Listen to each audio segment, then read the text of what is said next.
I think every toy collector has at least one person in their family who really doesn't understand their collecting.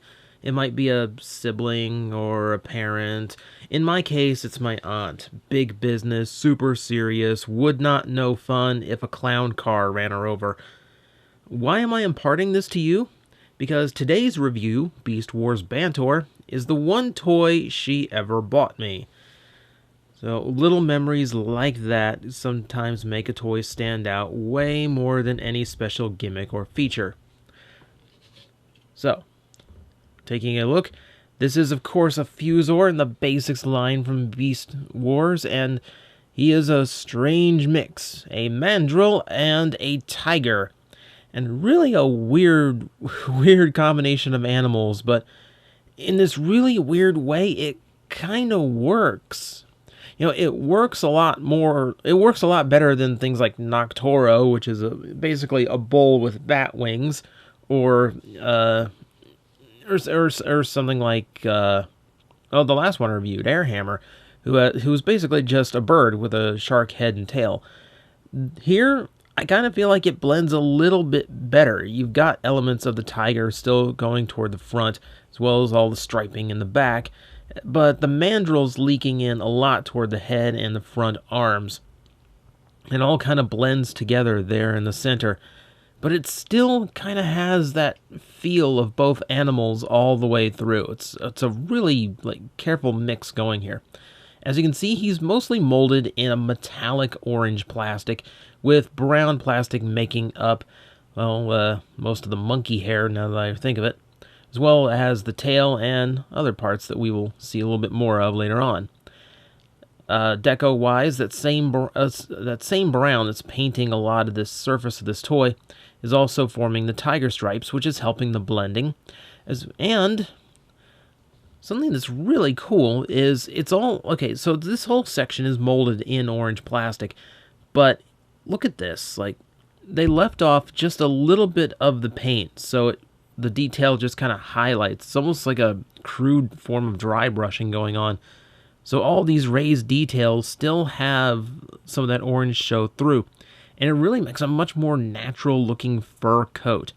You can also see they left it off so that the ears can be trimmed out, as well as areas around the face. It's a really well done job. It's a really nice paint job for a basic size toy.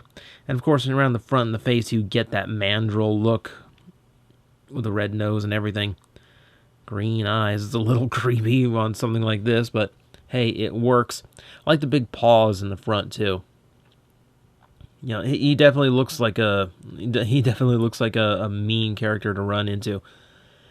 You can have the legs more of a natural pose if you swap these around, but I don't know, this kind of gets the monkey across a little bit better. So, in this mode, you do have articulation. There are ball joints in the hips toward the back, as well as at the shoulders and elbow and ankle, though all of this is, well, except for this part here, is going to be better shown in the robot mode, since it's basically the same parts. The only other thing I can really show you here is a button that's on the back, which, when pressed in this mode, causes the mandrill to lunge forward, which comes off across as a nice head butt bite attack kind of thing. You know, if you can forgive the whole part where he's completely, blown open. So that is the mandrill tiger mode. Let's get this guy transformed, and we can show you the proper robot mode. I will start by rotating these up, and just to get them cleared and out of the way. All that kind of folds around like that. For this part, I'll go ahead and straighten these out, which will become the legs. Unpeg them from the sides. And they all kind of accordion down to form the midsection here. We rotate it in order to form the entirety of the torso. Rotate the legs around. Underside folds into the arm. That folds down like that. We rotate this at the shoulder to create the other arm. And up comes the head with a little switch in the back. And simple as that, we have our Bantor in robot mode, and I will give you a little bit of a better look at him there. He's kind of a weird shape, isn't he? I don't know what it is, but like as soon as I saw him, like this, like he completely endeared to me. I don't know, to this day I don't know why. It's just such a funky design. I'll go ahead and give you a close-up of the robot mode face, which is grinning like a maniac. Big, sharp teeth and like gritting them. There's almost a joy in his face. Like he looks like he's imagining what he's about to do to a Predacon and really, really likes the idea. I also like how there's a lot of natural fur molding around the head. It's a unique look, especially regarding that this is a robot mode head here, all painted in that metallic blue that was on the mandrill's face. And there's those green eyes again. The green eyes on the orange is just such a sharp contrast. It really makes them pop out. Now, in contrast to the beast mode and all the lovely paint they did to make the mandrill and tiger mix well, there's very few, if any, paint apps in the robot mode itself. You saw all of them on the head. He's pretty much bare plastic from here on out.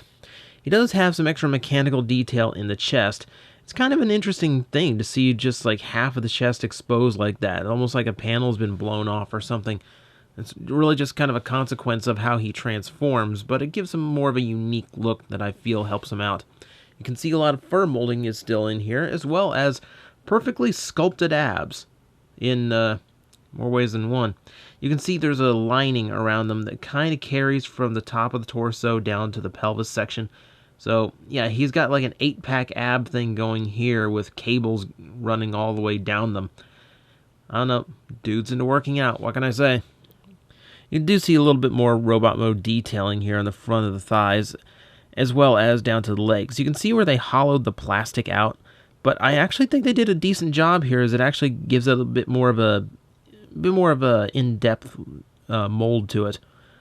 Just so like, okay, if we have to hollow the plastic out, like, okay, that's just like hollow just for the sake of being hollow. But down here on the front, it's at least a much more interesting shape. So it's shameful. It's cheapening the toy, but hey, it actually kind of works out. I don't mind the molding. I don't mind the plastic hollowing as long as it's still solid and it looks good when you can see it. So, beyond that, what's the articulation like? Well, the head does rotate, so that's a plus. The waist kind of rotates if you don't mind it being completely like hinging out to one side like that. It's not really useful. The hips work out pretty well as the knees. It's all ball jointed, so everything swivels and turns, and the ankle's ball jointed as well, so you get a swivel and a kind of a rock in all directions. So he does work out pretty well there. And then you get to the arms. The right arm is universally jointed at the shoulders, so it does have a range of motion, though it's pretty heavily kibbled because of the gimmick and the size, so not a whole lot going on. And the elbow can only bend inward on that side. Meanwhile, on this side, he's got a tiger's butt hanging off of his arm. It's not POTUS Manus because we have his actual hand here. It's actually molded in, so there's no worry there. You can kind of like imagine like a hook weapon out of the tail. It doesn't quite fold far enough forward to really get that across. But yeah, it's just a huge piece of animal hanging off of his arm. It really does hinder the ball-jointed shoulder and the elbow, which otherwise have good articulation. You can unpeg it. I will say that. So at least there's that if it really bugs you, but it's supposed to be part of the toy. So in that, I do kind of have to knock points off. It's really not well-used kibble. But hey, it was a $5 basic toy. What do you expect? At this size, I'm just amazed he has a decent spring-loaded gimmick, which still works, and makes a decent power punch in this mode. Also, because I always forget to point these out, might as well point it out here, he actually does have the old-school rub symbol right in there, though it is hard for me to actually get a look at it on camera. There we go. Does it still work? It's been a long time. Kinda. I don't know, it just kind of darkened on me is all it did. But yeah, he is definitely a Maximal, as most mammalian Beast Wars toys were. So, again, we're keeping it simple this week, and as such, That's pretty much all there is to Bantor. He is a unique little beast in many ways. I'm still quite enamored with him. Like, he's kept a lot of charm to me over the years, both in just the personality of the robot mode sculpt, as well as the fact that the beast mode actually works a lot better than most Fusors. It's clean, if I can call a Fusor clean, in that it fuses the beast pretty well, but he does manage to keep a lot of charm to him, and it seems like he still is remembered fairly well. I mean, he did get a reference in Transformers Prime, so obviously he did something right. And he still has a place in my collection, mostly just to prove that my aunt isn't all serious, and even the most business-minded people can still have a little bit of fun from time to time. Even though she did buy me this toy in 1997. Haven't seen evidence of it since, but there's hope.